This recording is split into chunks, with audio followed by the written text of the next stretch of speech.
जय हिंद प्यारे बच्चों। तो स्वागत है आप सभी लोग का आपके अपने प्यारे से YouTube channel CKS online classes में। तो प्यारे बच्चों, आज की इस क्लास में हम लोग पढ़ने वाले हैं क्लास 12th जियोग्राफी यानी भूगोल के लघु एवं दीर्घ उत्तरीय प्रश्न उत्तर को, जो कि आपके 2025 के फाइनल बोर्ड परीक्षा के लिए काफ़ी ही महत्वपूर्ण है। और आपको यहाँ से सीधा सीधा प्रश्न देखने को मिलेगा एग्जाम में। हम ये 100% गारंटी के साथ प्यारे बाबू बोल सकते हैं आपको। इसलिए आप चैनल पर पहली बार अगर आप आए हैं तो आप चैनल को ज़रूर सब्सक्राइब करके ऑल पे दबा लीजिए प्यारे बाबू, क्योंकि आपको यहाँ पर हम डेली क्लास करा रहे हैं फ्री में, और बिल्कुल फ्री PDF आपको देते चल रहे हैं, जिससे तैयारी आपकी बहुत ही अच्छी तरीके से हो जाए। अगर आप नए हैं तो जरूर चैनल को सब्सक्राइब करके कमेंट में आई एम न्यू स्टूडेंट सा जरूर लिखिएगा, क्योंकि रोज रात हम लोग का 7:30 से लाइव क्लास भी चलता है। अगर आप नए हैं तो जरूर सब्सक्राइब कीजिए और कमेंट में आई एम न्यू स्टूडेंट सा लिखिए। क्लास के बाद आपको एक नंबर देंगे, जिस नंबर पर आप मैसेज करके हमसे बिल्कुल फ्री PDF लेकर अपनी तैयारी बहुत ही अच्छी तरीके से कर सकते हैं। तो इसलिए आप चैनल को जरूर सब्सक्राइब कर लीजिएगा। और जो भी बच्चे जो है अभी तक क्लास को लाइक नहीं किए हैं, आप सभी प्यारे बाबू जो है क्लास को भी एक बार लाइक जरूर कीजिएगा। चलिए क्लास को स्टार्ट करते हैं और आज का पहला नंबर क्वेश्चन देखते हैं। चलिए तो प्यारे बाबू, आज का पहला नंबर क्वेश्चन आप लोग के सामने आ चुका है कि संसार में जनसंख्या के आकार और घनत्व के संदर्भ में भारत के स्थान की विवेचना कीजिए। ठीक है, संसार में जनसंख्या के आकार और घनत्व के संदर्भ में भारत का स्थान की विवेचना आपको करना है यहाँ पर। और इसको बाबू आप लोग अच्छे से जरूर याद कीजिए, क्योंकि ये हर एक क्वेश्चन आपको VVI क्वेश्चन दिए जा रहे हैं, जो कि आपकी परीक्षा में 100% यहाँ से प्रश्न बाबू पूछे ही जाएंगे। इसलिए आप लोग क्लास को लास्ट तक देखिए, समझिए और लास्ट में PDF लेकर रिवीजन भी कीजिए। ठीक है, चलिए उत्तर दिया गया है 2011 की जनगणना के अनुसार भारत की जनसंख्या 102.8 करोड़ थी। यानी 2011 की जनगणना की अगर बात की जाए तो 2011 की जनगणना के अनुसार भारत की जनसंख्या जो है ना 102.8 करोड़ थी। यानी 102 पॉइंट से लेकर 8 करोड़ थी, जो विश्व की कुल जनसंख्या का 17% थी। जो क्या थी, तो विश्व की कुल जनसंख्या का 17% था। लेकिन अब क्या है, वर्तमान में भारत वर्तमान में भारत विश्व का जनसंख्या की दृष्टि से सबसे बड़ा देश बन चुका है। अगर वर्तमान में अगर हम लोग देखें तो भारत में क्या है, जनसंख्या बहुत ज़्यादा बढ़ चुका है। क्योंकि पहले तो भाई पहले नंबर पर चीन आता था, लेकिन वर्तमान में अगर देखेंगे ना तो हमारा भारत अब पहला पाएगा। ठीक है, लेकिन यहाँ पर बोला जा रहा है कि वर्तमान में भारत विश्व का जनसंख्या की दृष्टि से सबसे बड़ा देश बन चुका है।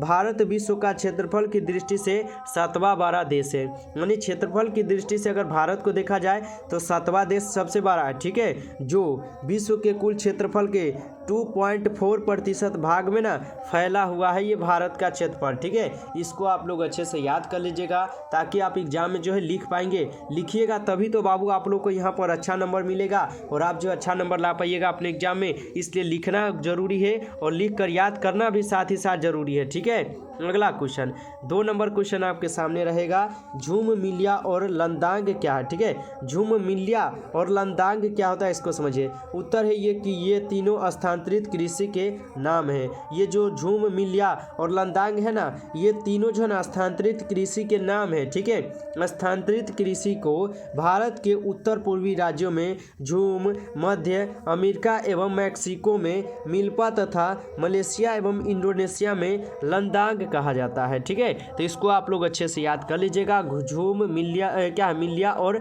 लंदांग क्या है, तो ये तीनों स्थानांतरित कृषि के एक नाम है, जिसको आप लोग को याद कर अच्छा से लिखना है एग्जाम में और अच्छा नंबर लेना है। ठीक है, अगला क्वेश्चन 3 नंबर क्वेश्चन पढ़िए आप लोग क्या है। ठीक है, 3 नंबर क्वेश्चन है, टेनब्यूक जलमार्ग के महत्व का उल्लेख करें। ठीक है, डेनयूब जलमार्ग के महत्व का आपको क्या करना है, तो उल्लेख करना है। उत्तर है डेनयूब जलमार्ग, तो यह एक महत्वपूर्ण आंतरिक जलमार्ग है जो पूर्वी यूरोपीय भाग को अपनी सेवाओं देता है। यह टारना सोबीरिन तक नौकायन योग्य है। डेनयूब नदी ब्लैक फॉरेस्ट से निकलकर अनेक देशों से होती हुई पूरब की ओर बहती है। ठीक है, इस जलमार्ग द्वारा मक्का, गेहूं, इमराती लकड़ी और मशीनरी निर्यात की जाने वाली मुख्य पदार्थ होते हैं। ठीक है, यानी मुख्य पदार्थ है, इसको आप लोग को याद करना है। बाबू ये थोड़ा हार्ड क्वेश्चन है, हम समझ सकते हैं, ये क्वेश्चन थोड़ा हार्ड लग रहा है, लेकिन आप लोग अगर याद करते हैं 2 से 3 बार अगर रिवाइज करते हैं तो हमें पूरा यकीन है कि आप लोग याद कर लीजिएगा और लिख दीजिएगा एग्जाम में। चलिए अगला क्वेश्चन है आप लोग का यहाँ पर 4 नंबर कि ओरिएंट एक्सप्रेस क्या है। ओरिएंट एक्सप्रेस क्या होता है, इसको समझिएगा। उत्तर है ओरिएंट। तो यह रेल लाइन पेरिस से क्या है बुडा पोस्ट वियना क्या है म्यूनिख बेलग्रेड होता हुआ क्या है इस्तांबुल तक जाती है। इसके द्वारा लंदांग से इस्तांबुल तक लगने वाला समुद्री यात्रा का काल समुद्री मार्ग से लगने वाला समय 10 दिनों क्या है 10 दिनों की तुलना में मात्र 2 दिन रह गया है। ठीक है, तो इसको भी आप लोगों को अच्छे से याद कर लेना है ताकि आप एग्जाम में जो है लिख पाएंगे। ठीक है, चलिए आगे बढ़ते हैं और अगला नंबर क्वेश्चन आप लोग देखिए यहाँ पर 5 नंबर क्वेश्चन। 5 नंबर क्वेश्चन क्या है प्यारे बाबू कि अपरंपरागत ऊर्जा स्रोत का उल्लेख कीजिए। ठीक है, अपरंपरागत ऊर्जा का आपको उल्लेख करना है। उत्तर है अपरंपरागत एवं नवीकरणीय ऊर्जा के स्रोत। तो सौर ऊर्जा, पवन ऊर्जा, ज्वारीय ऊर्जा, परमाणु ऊर्जा और बायोगैस ऊर्जा आदि क्या है, तो ये नवीकरणीय ऊर्जा के स्रोत है। ठीक है, आवश्यकता एवं क्षमता के अनुसार इनका उत्पादन बढ़ाया और उपयोग क्या है तो किया जाता है। यानी जितना आवश्यकता आपको होता है ना उतना ही आप क्या करते हैं, उनके अनुसार ही इसका उत्पादन भी करते हैं और उपयोग भी करते हैं। तो इसको आप लोग याद रखिएगा, अपरंपरागत ऊर्जा का स्रोत क्या है, इसको भी आप लोग अच्छे से याद कीजिएगा। 2 नंबर आप लोग का यहाँ पर बन जाएगा। ठीक है, चलिए अगला क्वेश्चन देखिए 6 नंबर क्वेश्चन।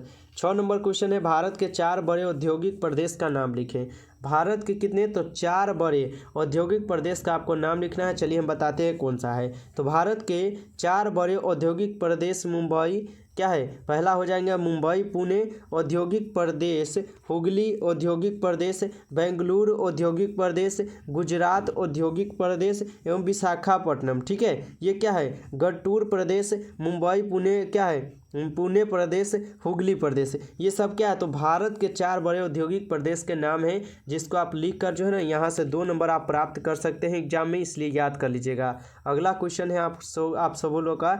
अगला क्वेश्चन क्या है, इसको ध्यान से आप लोग पढ़िए, थोड़ा छोटा कर देते हैं ताकि पूरा क्वेश्चन आपको लग पाए। ठीक है, चलिए प्रवास की धाराएं क्या होते हैं या प्रवास की धाराएं क्या है। ठीक है, उत्तर है कि प्रवास की धाराएं, तो प्रवास की मुख्य 2 होते हैं, यानी प्रवास जो है ना मुख्यतः 2 होते हैं।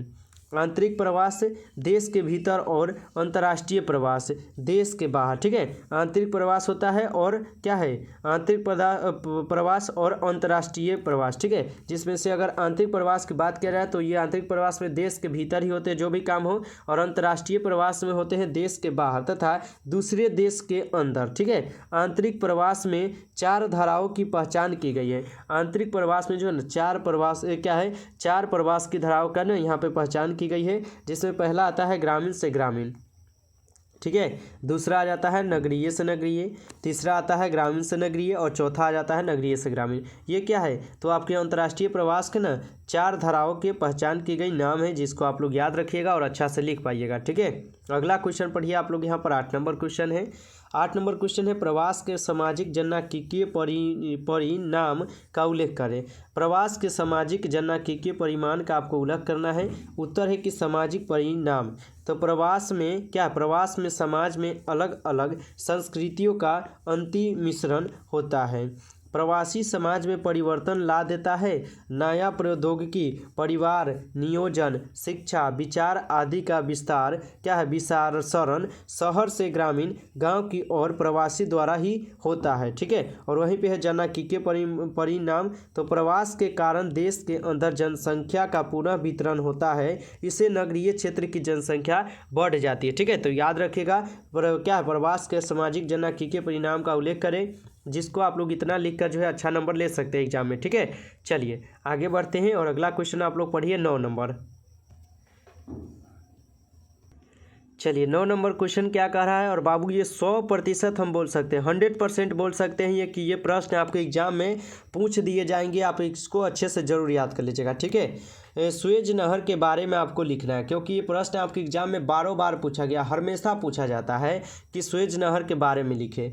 उत्तर लिख दीजिएगा कि सुएज नहर, तो इसका निर्माण 1869 में मिस्र के उत्तर में क्या है पोर्ट सईद तथा दक्षिण में स्थित पोर्ट सुएज पतन के बीच क्या है भूमध्य सागर और लाल सागर को जोड़ने के लिए किया गया है। किसका? सुएज मार्ग का निर्माण। सुएज नहर यूरोप को हिंद महासागर में एक नया प्रदेश मार्ग प्रदान करता है। सुएज मार्ग जो ना यूरोप के हिंद महासागर में एक नया प्रदेश प्रदान करता है और क्या है लिवरपूल तथा कोलंबो के बीच प्रत्यक्ष समुद्री मार्ग की दूरी को क्या है अतमास अंतरीप मार्ग की तुलना में कम करता है।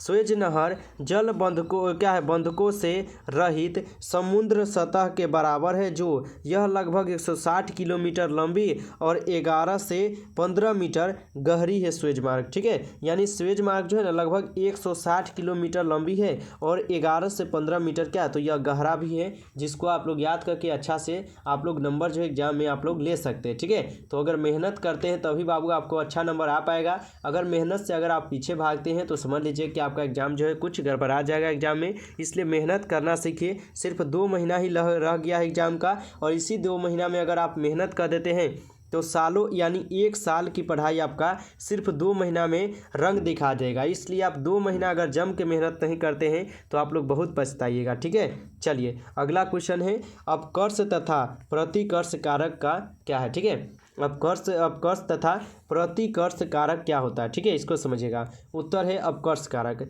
उत्तर है कि ये कारक अलग अलग जगहों से लोगों को आकर्षित करता है। कौन? अपकर्ष कारक। यानी अपकर्ष कारक जो है क्या है अलग अलग जगहों से ना लोगों को आकर्षित करता है, अपने ओर ले आता है। ठीक है, अर्थात अपकर्ष कारक क्या है आकर्षित करता है, जैसे अच्छी शिक्षा हो गया, उच्च वेतन हो गया, स्वास्थ्य सुविधा हो गया आदि। अच्छी मान लीजिए कि आप कहीं पे नौकरी करें तो अगर आपको अच्छा वेतन मिलेगा तो आप वहाँ पे ज़रूर जाइएगा काम करने। अच्छा अगर आपको शिक्षा कोई क्या है आपको कोई स्कूल में मिलेगा तो आप ज़रूर उस स्कूल में जाइएगा। ठीक है, अगर एग्जाम्पल पे ले लीजिए कि आपको अगर यहाँ पे हम अच्छे से पढ़ाएंगे तो आप ज़रूर आइएगा, और भी कोई बच्चा आएगा। ठीक ना, यानी आपको जहाँ पे अच्छा चीज़ मिलेगा वहाँ पे तो आप जरूर जाइएगा। अगर स्वास्थ्य सुविधा अगर आपको मान लीजिए कि आपके बगल में कोई हॉस्पिटल खुल जाए और वहाँ पर आपको अच्छी तरीके से इलाज कराया जाए तो आप तो वहाँ पे ज़रूर जाइएगा। क्या फायदा है हमको दूर जाने का? अगर वहाँ पे न रहे अच्छा तो दूसरे जगह पर हमको जाना पड़ेगा जहाँ पे अच्छा रहेगा। ठीक ना, यानी कि आकर्षित कर लेता है अपने ओर। भाई अगर अच्छा काम रहेगा तो कोई भी जाएगा। ठीक है, और प्रतिकर्ष कारक क्या है? प्रतिकर्ष कारक यह ऐसे कारक है ना जो लोगों को निवास स्थान अथवा मातृभूमि को छुड़वाने का कारण बनते हैं। यह प्रतिकर्ष कारक ऐसा कारक होता है ना जो क्या है तो लोगों को ना निवास स्थान अथवा मातृभूमि को छुड़वाने का कारण बनता है। जैसे घर द्वार, मान लीजिए कि हम लोग क्या कहीं पे घर बनाए और वहाँ से क्या है अपने घर को छोड़कर दूसरे जगह चल गए और वहाँ पे हम लोग घर बसाने का रहने के सोच रहे हैं। ठीक है, यानी घर को छुड़ाने का यहाँ पे प्रतिकर्ष कारक में होते हैं ये काम। ठीक है, जैसे क्या है बाढ़, सूखा, भूकंप, तूफान आदि। मान लीजिए कि आप हम लोग किसी अब देश में क्या है किसी जगह पर रहते हैं और वहाँ पे बहुत ज़्यादा बाढ़ आ जाएगा, कभी सूखा पड़ जाएगा, कभी भूकंप ज़्यादा आएगा, कभी तूफान आ जाएगा। भाई इससे हम परेशान रहेंगे तो हम अच्छा जगह पर जाने का पूरा प्रयास करेंगे ना कि हमको जहाँ पे कोई दिक्कत न हो, हम लोग जहाँ से सुखी से रहे, एकदम सुखी और चिंतित रहे ना। ठीक है, एकदम स्वस्थ रहे, हम लोग जहाँ पर जाने का पूरा प्रयास करेंगे। ठीक है, तो इसलिए ये क्या है प्रतिकर्ष कारक हो जाएंगे। इसको आप लोग अच्छे से जरूर याद कर लीजिएगा। ठीक है, चलिए आगे बढ़िए। अगला क्वेश्चन पढ़िए आप लोग, जनसंख्या संगठन क्या? ठीक है, जनसंख्या संगठन क्या होता है इसको आप लोग ध्यान से समझिए। उत्तर है जनसंख्या संगठन। तो जनसंख्या संगठन जनसंख्या की संरचना को दर्शाता है। जो जनसंख्या संगठन है ये आपके जनसंख्या की संरचना को न पूरी तरह से दर्शाता है और बताता है। अर्थात किसी देश में जनसंख्या की आयु, वर्ग, लिंग, साक्षरता स्तर, स्वास्थ्य दशाओं, व्यवसायों तथा आय के स्तर के आधार पर क्या है किया गया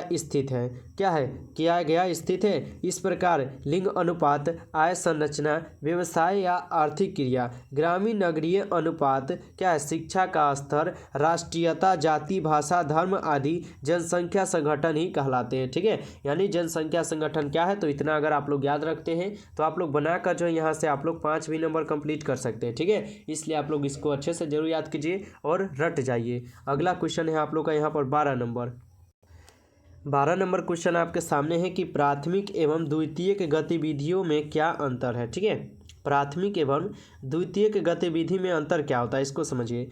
उत्तर है कि प्राथमिक क्रियाकलाप क्या है, प्रत्यक्ष रूप से पर्यावरण पर निर्भर है। ठीक ना, यानी प्राथमिक क्रियाकलाप जो होते हैं ना, यह प्रत्यक्ष रूप से देखा जाए तो ये आपके पर्यावरण पर निर्भर होते हैं और इसमें व्यक्ति अपनी आवश्यकता की वस्तु क्या है, प्रत्यक्ष रूप से भौतिक पर्यावरण से प्राप्त करता है। इसके अंतर्गत आखेट, भोजन संग्रहण, पशुचारण, मछली पकड़ना, वनों से लकड़ी काटना, कृषि एवं खनन कार्य सम्मिलित किए जाते हैं आपके प्राथमिक क्रियाकलाप में। इसके विपरीत द्वितीय क्रियाकलाप में क्या, तो प्राकृतिक में पाए जाने वाले कच्चे माल का रूप बदलकर उसे अधिक उपयोगी और मूल्यवान बना दिया जाता है। अगर द्वितीय क्रियाकलाप का बात किया जाए तो कच्चा माल होता है ना, उसको अच्छी तरीके से बना दिया जाता है और ज़्यादा से ज़्यादा रेट में बेचा जाता है। ठीक है, विनिमार्ग प्रसंस्करण, ठीक है, तो विनिमार्ग प्रसंस्करण और निर्माण, तो अवसंरचना उद्योग इसके क्या है, नचा अंतर्गत आते हैं। ठीक है, तो इसको भी आप लोग अच्छे से याद कर लीजिएगा ताकि आप लोगों को कोई जो है ना दिक्कत एग्जाम में ना हो पाए। ठीक है, चलिए आगे बढ़ते हैं और अगला क्वेश्चन आप लोग 13 नंबर क्वेश्चन देखिएगा। 13 क्वेश्चन है, स्वेज नहर के बारे में आप लोग लिखे। ठीक है, स्वेज नहर के बारे में हम लोग जो है पढ़ लिए हैं, शुरू में ही पढ़े। ठीक है, यानी हम लोग ये पढ़ चुके हैं तो हम इसको क्यों पढ़े। ठीक है, चलिए तो आज की इस क्लास में मानिए तो 12 ही क्वेश्चन है और 12 क्वेश्चन का आपको अच्छे से पढ़ लेना है। ठीक है, यदि आप लोग को अच्छा लगा हो क्लास तो आप लोग जरूर लाइक कीजिएगा। चैनल पर पहली बार जुड़े हैं, चैनल को आप जरूर सब्सक्राइब करके ऑल पे दबा लीजिए, जिससे आने वाले सभी क्लास को आप पढ़कर अपनी तैयारी जो है कर पाएंगे। इसलिए आप चैनल को जरूर सब्सक्राइब कर लीजिएगा। सीकेएस ऑनलाइन क्लासेस में आप जुड़ जाइए, अगर आप नए हैं तो जरूर सब्सक्राइब कीजिए। ठीक है, चलिए ज़्यादा से ज़्यादा आप लोग को शेयर करना है और बताइए कॉमेंट में कि आप लोग को ये क्लास कैसा लगा है। अगर अच्छा लगा होगा तो और भी क्लास आप लोग को हम इसी तरह के लाएंगे और इंपॉर्टेंट क्वेश्चन ही लाएंगे जो कि आपको पढ़ना जरूरी है। ठीक है, इसलिए आप जरूर चैनल को सब्सक्राइब करके जुड़े रहिएगा और जो भी बच्चे लाइक नहीं किए लाइक कर दीजिए। ज़्यादा से ज़्यादा आपको शेयर करना है। जो बच्चे नए हैं आप लोग मैसेज कर लीजिएगा, नंबर है आपका 962 18 834। ठीक है, तो आप लोग इस नंबर पर मैसेज कर दीजिए नए हैं, ताकि आपको पीडीएफ के लिए जो ग्रुप में जोड़ दिया जाएगा। ठीक है, तो चलिए फिर मिलते हैं हम लोग नेक्स्ट क्लास में। तब तक के लिए आप लोग मन लगाकर पढ़ाई करते रहिएगा। टेक केयर सभी प्यारे बच्चों को, बाय बाय।